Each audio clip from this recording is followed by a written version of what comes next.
The principal in this school shooting is dead. And those of you who are not familiar with Newtown, this is taking place in the Sandy Hook section of Newtown.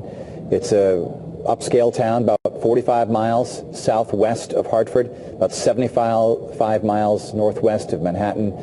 Bedroom community for both of those cities. I know there are some folks who work at ESPN who live there, and New Haven and so forth.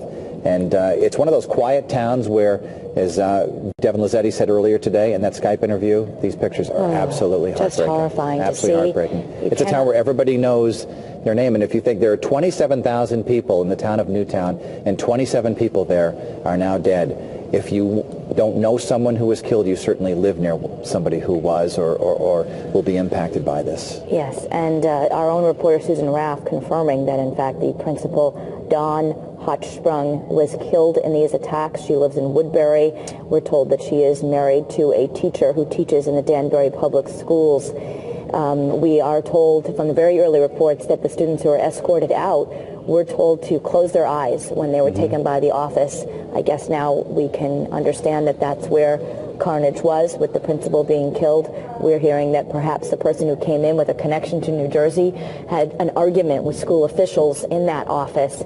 And, you know, the video here, as heartbreaking as it is to see, these are the parents who are able to hug their children and take them home.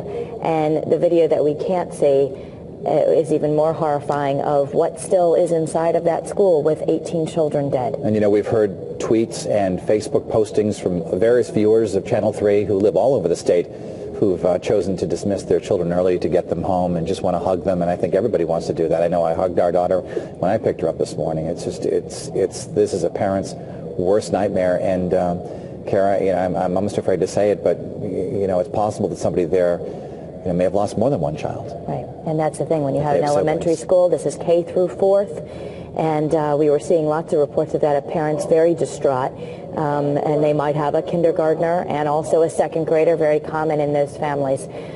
So our thoughts and prayers are going out as this horrible news keeps coming out.